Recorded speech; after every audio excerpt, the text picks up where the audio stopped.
All right, now that Dad's gone, I'll be the one dividing up the inheritance. Haga.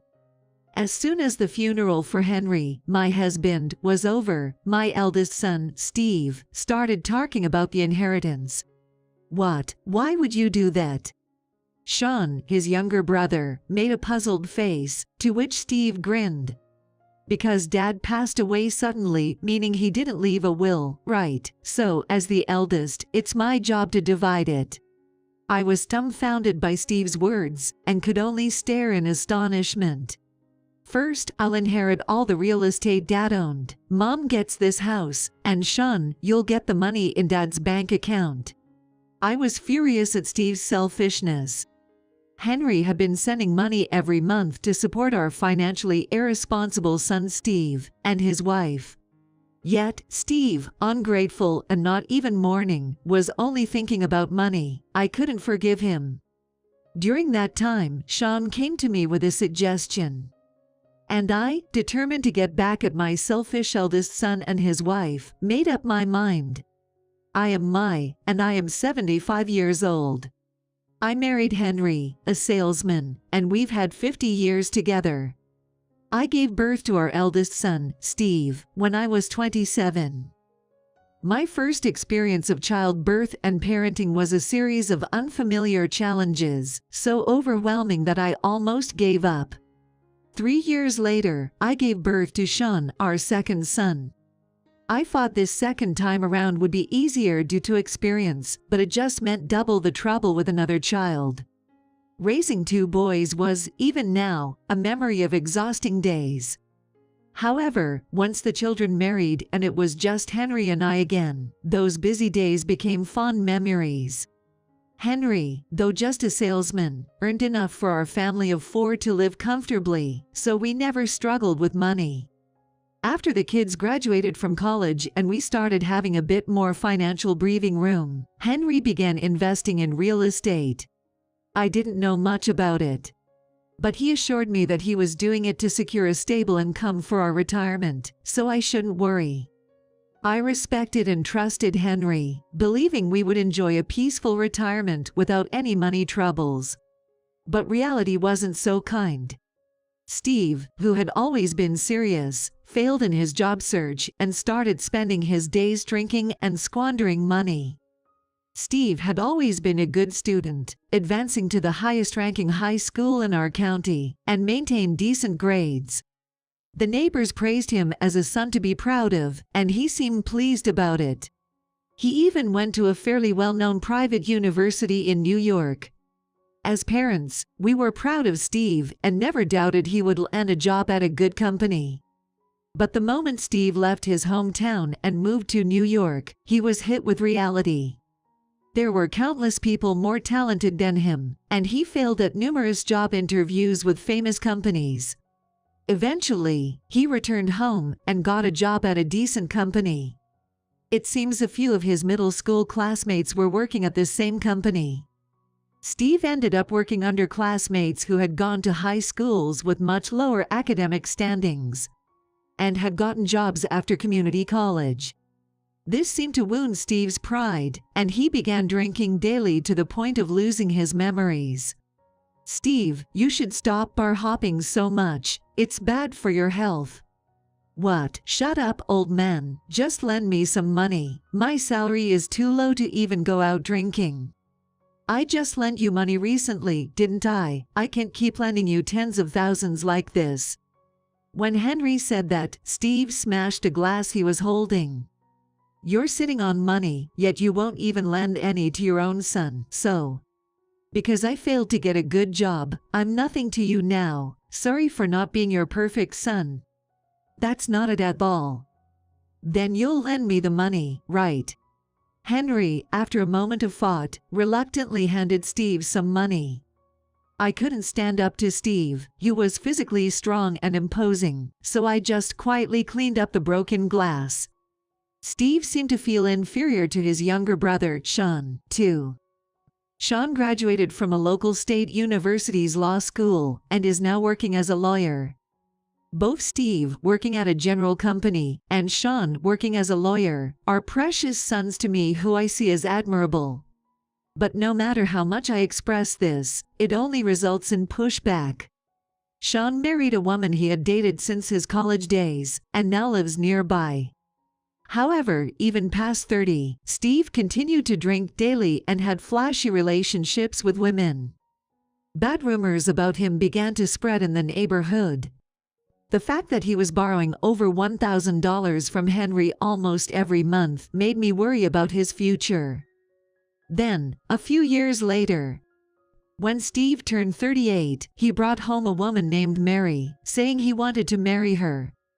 "I've changed since meeting Mary. I've been too dependent on you and Dad, but from today, I want to be a man and protect Mary." Seeing Steve smiling calmly, I felt relieved that he had finally turned a new leaf. Mary was 15 years younger than Steve, just 23 years old. At that time, marriages with such an age difference were rare, and I was anxious. However, I was overjoyed that Steve wanted to be independent, so I blessed their marriage. But this turned out to be a mistake. Mary was very extravagant with money. 2 weeks after they got married, Steve and his wife came to our house together, asking to borrow money. "We're planning our honeymoon, and we're short on cash. Can you lend us some?" "Where are you planning to go?" "To Scandinavia. Mary wants to go there." The newlyweds looked at each other happily. Scandinavia is far and expensive, isn't it? Why not choose somewhere more within your means, like a domestic trip? What, a domestic trip for a honeymoon? Unbelievable. It's a once-in-a-lifetime event, right? It's only natural to fly first class and go abroad, isn't it? You're wealthy. So why are you being so stingy? "If you have the money, you shouldn't hesitate about lending it," said Mary, without a hint of shame. Steve, not reprimanding Mary for her unreasonable demands, even nodded in agreement with her words. "Really, Dad has always been stingy. You've got money, so stop being so tight-fisted. I bet Mom and you don't even spend much, right?" "Yeah, exactly. Money is wasted if not used. We'll spend it for you." Seeing Mary's beaming smile, I felt a headache coming on. To me, Mary was like no one I had ever met before, and I didn't know how to deal with her. The two of them wouldn't listen, and kept saying that since Henry has money, it's only natural for him to share it with them, because they don't have much. It wasn't just about the honeymoon. They frequently came to our house asking for money because they were out of it. Before I knew it, Henry was sending money to our eldest son and his wife almost every month. "When will this kind of life end?" Henry muttered, looking utterly exhausted. Sean tried to talk some sense into Steve, but Steve avoided him, not answering calls or replying to emails. In the end, even after Steve turned 40, the financial support continued. Then, suddenly, it all came to an end. Henry passed away unexpectedly from aortic dissection. I couldn't accept this sudden goodbye. I kept thinking of Henry all the time, and the tears just wouldn't stop. Sean, taking my place since I was in no state to do so, handled all the funeral arrangements.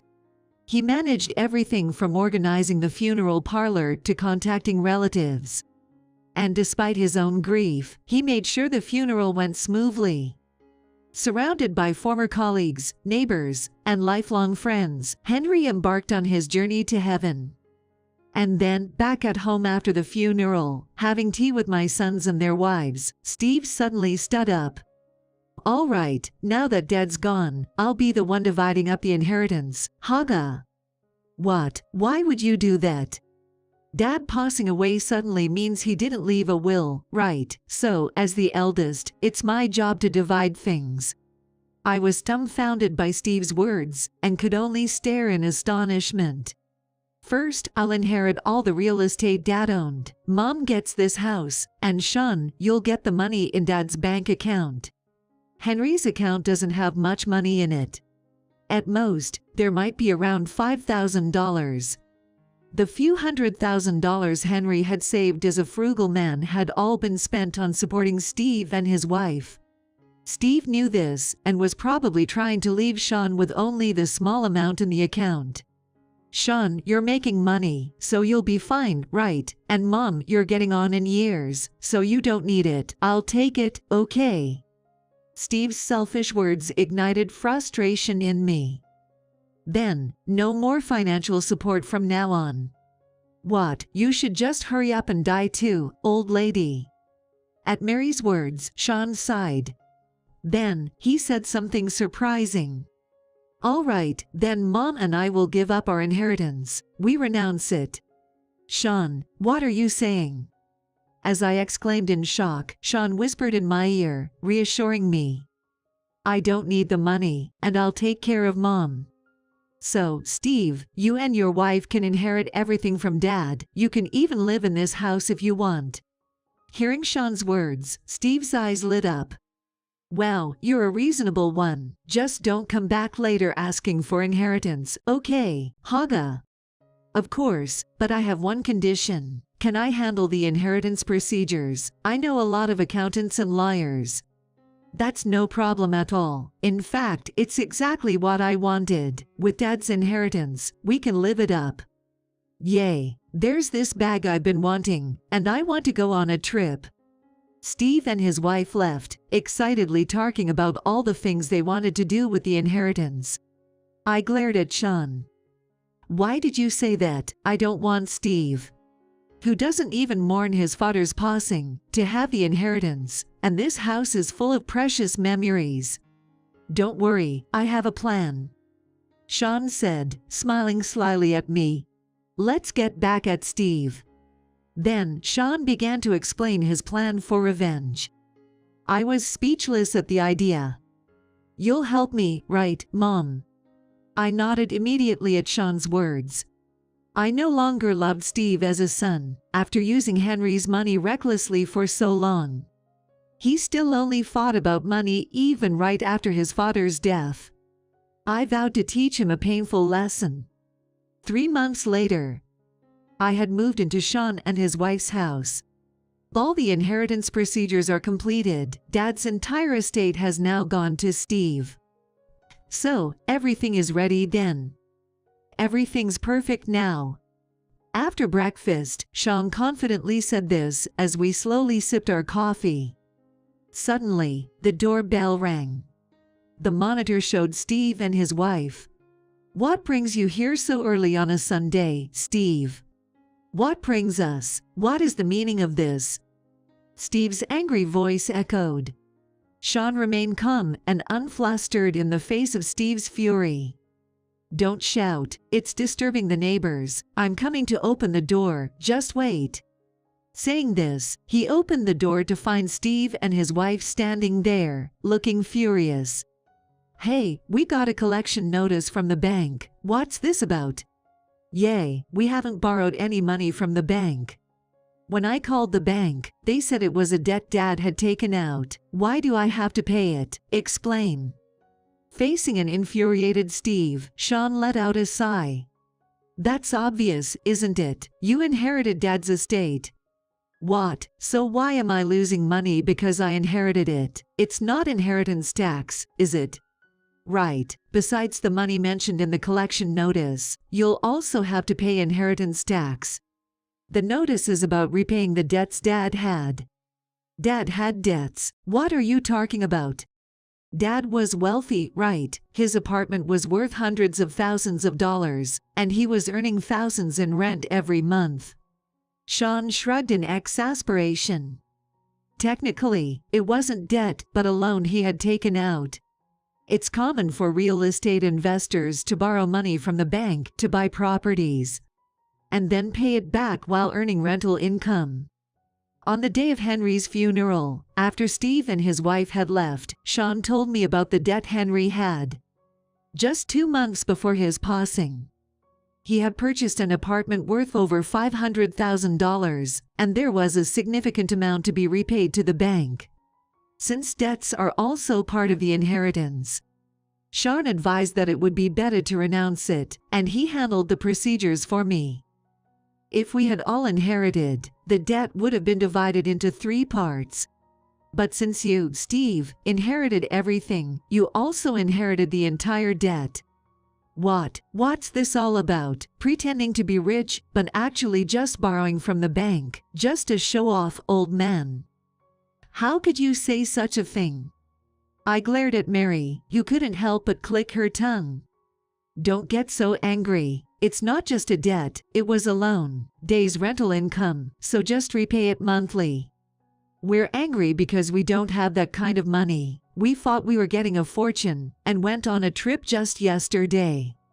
We've already spent all our savings, so we don't have any money to pay the bank. You guys should pay it instead. Imperturbed by the Steve and his wife, Sean tilted his head. Why should I have to pay? Shouldn't the rental income be coming in soon? We can't wait for that. We've got credit card bills to pay, and it's not enough. That's your responsibility for spending all your money, isn't it? Why should Mom and I have to clean up your mess? At Sean's exasperated tone, Steve and his wife frowned. Acting all high and mighty, you've always looked down on me. Don't belittle me. I'm not looking down on you. It's just common sense, you know. You'll regret it if you don't live within your means. At Sean's words, Steve's face twisted in frustration. Just then, Mary, standing next to Steve, lit up with an idea, smiling broadly.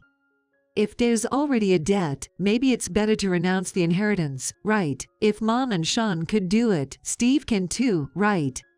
Absolutely. You're smart. I'm renouncing the inheritance too. Sean, you handle the paperwork. To Steve's words, Sean flashed a cunning smile. Unfortunately, it's too late to renounce the inheritance now. You can only renounce within 3 months of the death.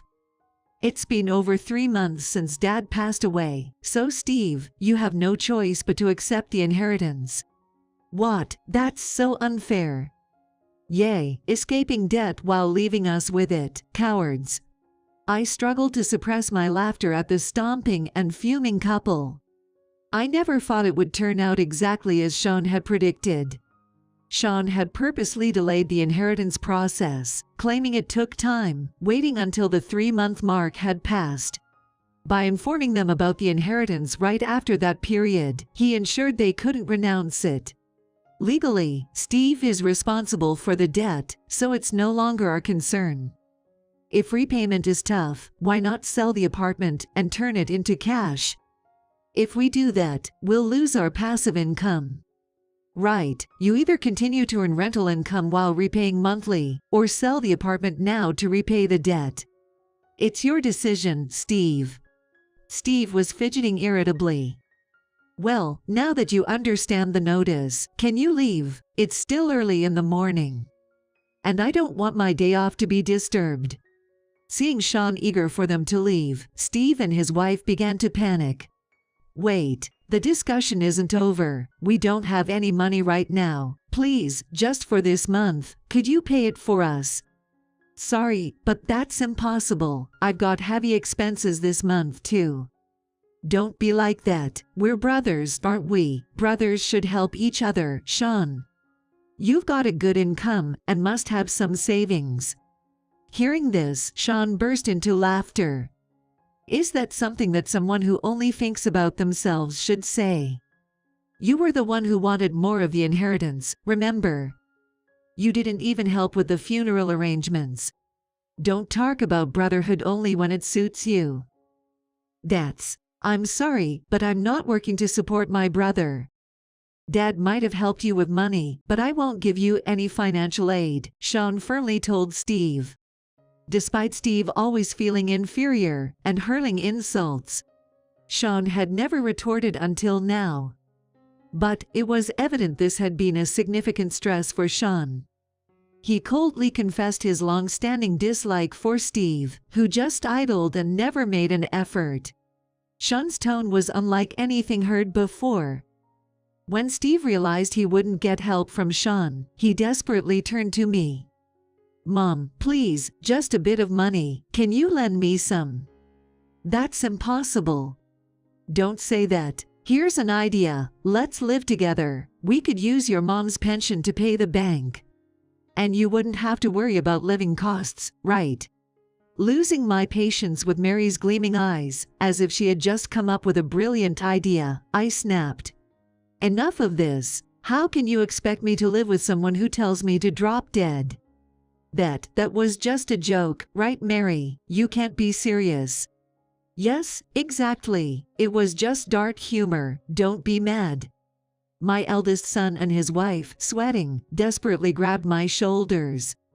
Mom, you must be worried about your retirement, right? You've always been a homemaker, so you probably don't have much saved. I'm working, so we won't struggle for food or shelter. Sorry, but I'm not really short on money. What do you mean?